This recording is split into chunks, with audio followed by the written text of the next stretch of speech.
Okay, we're rolling. Roger Dodger for Roger and Rave. So, yeah, I guess a few things that I've been discussing, considering, and stuff like that. Generally, to talk about, your resentments and to talk about, other people and, the kind of things that kind of are like going on, it's like really taboo if it's going to, continue to generate, more negative emotions, more anger, more hatred.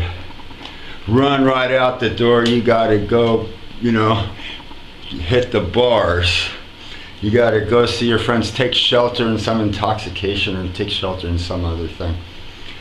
But, and everybody knows that that type of circular pattern behavior, is not a good thing. A problem drinker, there could be a lot of reasons for a problem drinker. Just over and above the addiction, the itch to continue to consume more, and I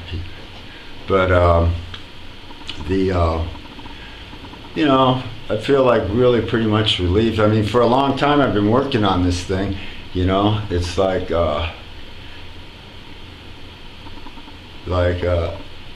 if there was a situation like like a micromanagement situation. Didn't mean to drop something and definitely didn't throw it. It was like, I saw that, pick that up, I saw that. Or, there was the thing, the oven door or the toilet seat. You go to maybe close it, lower the seat or close the oven door, but if these items are already in motion and you don't fully have it within a grip between your thumb and your fingers, it still pushes in motion, but it slams. So I think everybody has experience of that. So everybody knows that. So yeah, there was this level of micromanagement. Something kind of tells me that perhaps when I had my awakening, because there were some other things too. She had sent me a yoni egg. I didn't know what this was. It was an off-colored red, orange, pink kind of thing, and it kind of weirded me out. During my life, my mom used to have different things. They had different jewels and things like that on. She said a friend gave it to her. And, and after a while, I said, oh, where'd that go? That was really pretty. That was beautiful. She goes, well, it was really giving me weird vibes and stuff. So, I got rid of it, Maybe the person that gave it to me, you got it from somebody else or something. But she says there was something wrong with it. It was just, kind of weird. That's what she would pretty much say on that. She always professed herself as a Christian. I was going to church choir, just, for a couple of years and stuff before we moved to Mojave. And then, there was the, it was definitely arranged. They were riding the horses and practicing falling off the horse. And, my mom sang like an angel. I held the Bible. She sang the Psalms of David. You see it in the horror movies. When the monsters come in, they're all in the church, and there's only God's gonna save you now. The last resort.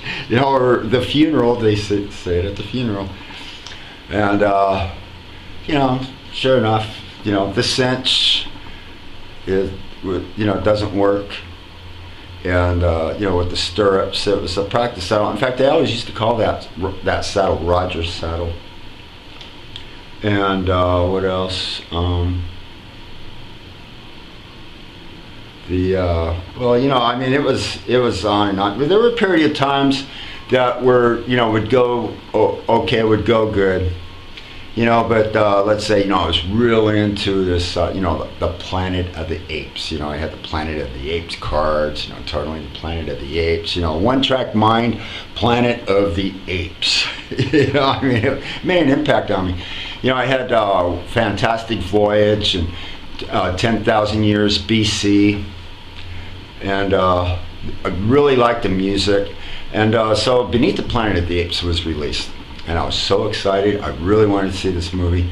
But for some reason, when you see Beneath the Planet of the Apes, there seems to be some sort of a time lapse where you lose some time or something, And in a lot of cases, it doesn't really seem like you saw a full movie. I mean, that I have to admit. But when I saw it when we were there, it was, I mean, I loved the movie. The electronic music that was experimental at the time, the different scenes, and of course the main characters. That was great that they brought in, like James Francesca, and the whole thing about Nova and Taylor,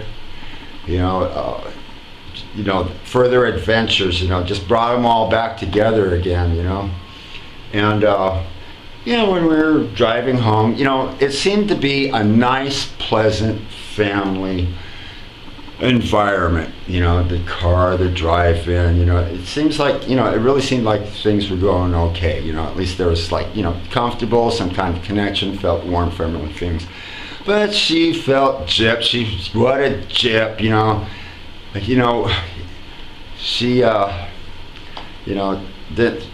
she just pretty much raised her voice, about it all the way home,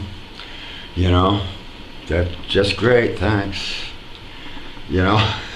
Just kind of have to keep it to myself and go, well, I liked it, Mom. Thank you very much, Mom, for bringing the movie. Always, you want to make sure that you say thank you, Mom. That's going to keep her off your back. Where's your thank yous, you kids? You're, what is it? We don't appreciate what we have. I mean, it'll go on and on. Why don't you play with their Hot Wheels anymore? Well, Mom, you took away the batteries. And and you took them out of the case, and now they're all broken. And what am I supposed to do with them? Play with them? Push them? Like maybe regress to 3 years old? Play with the car? And that was the best set. That was like the best thing me and my brother got. And that was it. It was usually stuff like that. Or being blamed for, pushing the kid down at school at Monlocks, when all the kids run at lunch, and I don't run. The new nades know I don't run. I'm right there. I say hi. They look at me like they're very pleased that I didn't go running, and we always had this big giant lecture. So, it was my second grade teacher that I was in. I was in the third grade, and her name was Mrs. Pash. So Russell and that kid with the dilated eyes came in our class with Miss Pash, and she's raising a fume and a ruckus. She's going, I'm sick and tired of your boys harassing my boys. I'm pushing them down and running them over out there at lunchtime. And he said, can you please point the boy out? And he pointed me out. I go, huh? I mean, he was way ahead of me. He was down on the ground. So they said that I'm the one that did it. So I'm always accused for something I didn't do. Anything that happens is always my fault. Jerry and Russell were actively, burglarizing the neighbor's house. Mr. Jacobson, he even told me, he said, look, I know your brother, your sister, and your family's just a complete bunch of shit. He says, you're trying to just fit in. I know what you're trying to do, and you have your life too, but I know that you don't get involved in this stuff, And he says, I know you're a good kid, and that, you're trying to do good. He knows that, at the time my stepbrother was always cutting school, but there was probably a good reason he was cutting school, because that was Maclay Avenue School. You have to be careful there, and I guess, if there's situations or whatever, I guess he'd rather just not go to school than to be involved in some situations there that I guess arise. He got expelled from it's the junior high school up by Verdugo, Mount Gleason. So it's like, if you didn't want to get in big trouble and end up in a really strange place, you shouldn't get yourself in trouble. Like the guy that was here, roommate, had him arrested. He had a big giant hernia, 8 inches long. The police did not let me see him when they came to arrest him, so I have no idea what he looked like, what kind of shape he was in, but the house was a mess. There was